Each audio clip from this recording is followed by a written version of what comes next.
Los Corresponsales, un programa dedicado a observar la imagen que tiene México fuera de nuestras fronteras. Una conversación con los periodistas extranjeros que todos los días reportan sobre el país en los medios internacionales. ¡Feliz año 2017! Es pregunta. Desde el Brexit hasta la muerte de Fidel Castro y sobre todo después de la elección de Donald Trump, 2016 se reveló como un año cargado de eventos y noticias internacionales. La verdad es que 2017 también promete ser intenso, si no es que más. Vienen elecciones en Europa, Alemania y Francia. Tenemos a China revisando su futuro. Tenemos a Asia sin saber muy bien cómo tratar a los Estados Unidos. México preguntándose qué va a hacer con su vecino. ¿Cómo será la presidencia de Donald Trump? Principal variable de todas estas preguntas. ¿Va a cumplir con sus promesas de campaña? ¿Va a construir el famoso muro? ¿Va a renegociar el Tratado de Libre Comercio de América del Norte? Para nuestro primer programa del año, como ya es tradición, está con nosotros Adam Barnes. Él es corresponsal de la revista inglesa The Economist. Con él vamos a explorar esta agenda 2017. Soy Ricardo Rafael y esto es Los Corresponsales. Bienvenidos. La compañía alemana Germanwings realizaba el trayecto de Barcelona a Düsseldorf. Y más allá de las largas colas, los consumidores del área metropolitana de Caracas denuncian. Não resistiu aos tiros que levou no peito e na barriga. What are the iconic moments we'll all be talking about in the year ahead?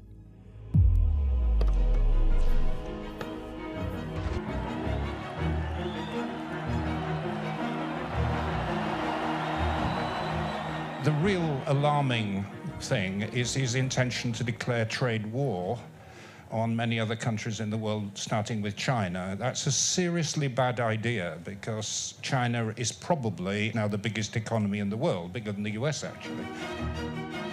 He talks about immigration from Mexico, Mexicans swarming over the border as he describes it, but I don't know if people know, what kind of net migration is at the moment between Mexico and the States. It's about zero, and if anything, it's actually gone into reverse. So building a wall is a sort of an odd thing to do. This is a guy who apparently is asking his private advisors why on earth they don't use nuclear weapons more often, who often doesn't know where these countries are. These are frontline states which are critical to war and peace.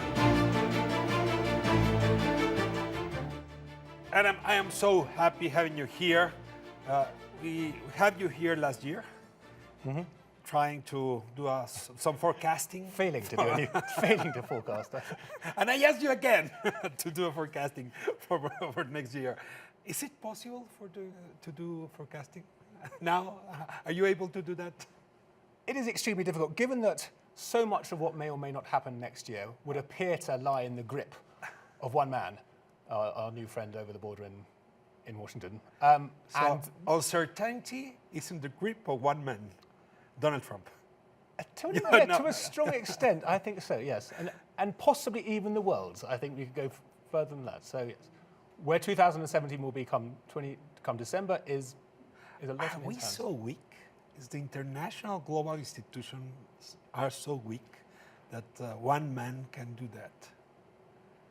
Well, one man, no, he has a big effect on the dollar. He can have a big effect on trade flows. He will have a big effect on fears of war, for example. He can say something. He can take a phone call with the president of Taiwan, and suddenly everyone starts to worry about the South China Sea and what may happen there.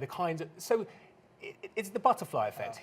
Whatever he does here has an extreme effect around the world, and I think that is. According to your understanding, is he predictable? No, I would say no. Only in his unpredictability. It's particularly. He may be predictable as a businessman. I'm afraid I don't know enough about his business practices, but as a politician, he's not. We have nothing to go on. We have a series of promises coming from his campaign. Now we see. He's doing what he promised.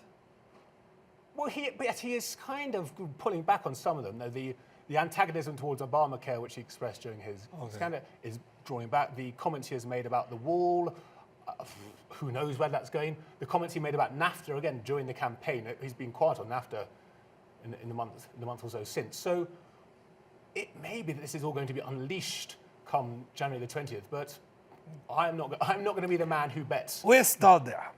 Mexico and the States. Next year, we are trembling. We don't know what's going to happen with the Mexican economy because of NAFTA. We don't know what we're going to do with migration because his promise to fire everybody. Are these worries justified? Where should we? Again, a lot of people say he can't do anything on NAFTA because it would be so ridiculous that his advisors will eventually persuade him to leave it well alone. I mean, the big fear is that he has to do something. He has spoken so much about NAFTA, immigration, wall issues that to do nothing would seem perverse. Tell me about this something.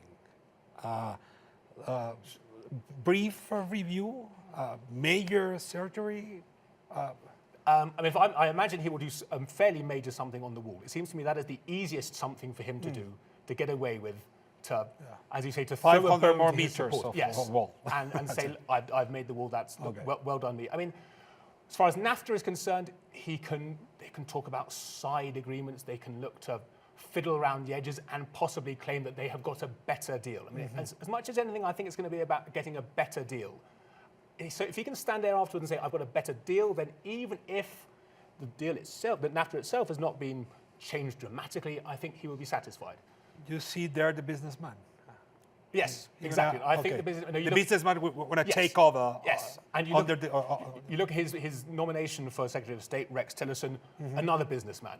It's going to be the administration. Practical deal. It's the administration of the deal. Okay. And I think everything will be viewed through that prism. Tell me, I want to leave this strange relationship between Mexico and Trump. Putin, Russia. We're seeing things that it would be difficult to forecast last year. I mean, Putin and Trump, friends, the Secretary of State having business with Putin. What are you seeing there? There's a man who will have had a good Christmas, I imagine. I mean, Putin or? Putin, I mean, he, as someone was telling to me, 27 years after the Cold War ended, the Russians can declare victory. They've got their man in the White House. I mean, after the extraordinary... They put Trump there? Well, after the extraordinary sort of kerfuffle over Hillary Clinton's emails, there's a slightly smaller kerfuffle over conceivable Russian hacking in the American election. So who knows what's happened there? But yes, no, he will see a man, I guess, that he can do more business with than previously. He can certainly do business with Rex Tillerson. I mean, he can see, for example, a man in the White House, in the shape of Donald Trump, who will probably support what he is doing in Syria. Vladimir Putin, the Russians have been supporting the Syrian President Bashar al-Assad in his fight against the rebels in Syria. I would imagine that he won't get too much sort of blowback, if you like, from Donald Trump on that. So he's not got what he wanted, but he has got a man that he will feel is more sort of his kind of a leader than Barack If I Obama. was leader in Beijing and I see these two leaders going together along, Putin and Trump, I would be worried. What's going to happen with China? What do you expect? China is going to enjoy this, profit of this?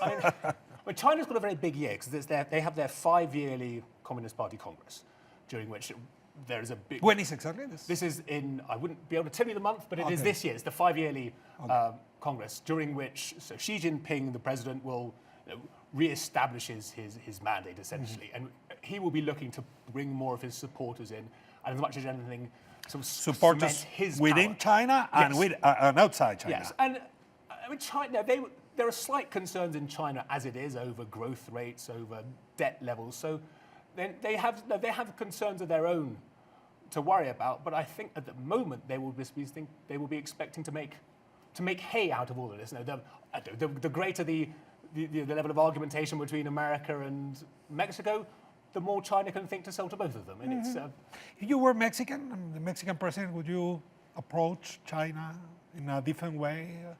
Would you balance your relationship with the States using China? It's a difficult one because obviously there's such a logical connection over a 2,000-mile land border that you would be mad to in any ways in any way antagonize that relationship by looking too closely to China, but at the same time it would be perverse, given the weaknesses in the relationship that the election of Donald Trump has possibly revealed, to ignore the chances of expanding your friendships around the world. It's a paradox. I like to think that possibly even now as we sit here, that emissaries are heading around the world to enhance friendships. Europe, you have Angela Merkel being a very outspoken voice, not against Trump, but putting limits. With, no other leader has been so clear with her points of view as Angela Merkel. What are you expecting from Germany and from the UE in the next year? I mean, one of the difficulties for Europe this year will be offering any kind of global leadership, because they themselves are going to be embroiled in such an enormous sort of, argument over the future of Britain in the European Union. And then at the same time, we also have... So they are looking at themselves too. Yeah, there's going to be a very introspective year. And also there is a presidential election in France, there are big parliamentary elections in Holland, there is a parliamentary elections in Germany. So until we are through all of those, until it's sort of, I think it's November when we get through all of those, Europe will start to sort of lift its head up again and wonder about what has been happening in the rest of the world. So I'm not sure we're going to see much from Europe, and we could certainly worry ourselves about the kinds of people who might conceivably be elected in Europe. But so as far as international Europe goes, I think it's going to be a fairly quiet year. Last question, if you're a journalist, what are your recommendations for journalists to cover for the first 3 months of the year? What do you tell us? What corresponsal would be covering? I mean, in some ways, what has happened in America is the great gift for journalists based here. We were staring down the barrel of a 2-year presidential campaign, spent every month considering which pre-candidate is looking slightly more likely. Now, suddenly, we have Donald Trump, the gift that keeps on giving. And yes, as of January, there will be a whole lot more for everyone to consider. January the 20th, we can start to get excited all again about everything he says, and about what this means for American. I like to be a journalist, but now I don't know what to do with that. Thank you very much, Adam. Muchas gracias a usted por habernos permitido compartir esta conversación. Y créame, antes Corresponsales era un programa dedicado a observar la realidad del mundo. Ahora estamos dedicados a observar cómo la realidad del mundo nos ha caído encima en la política interior. Tenemos mucho de qué hablar sobre México y el mundo. Nos vemos próxima semana. Mismo canal, mismo canal.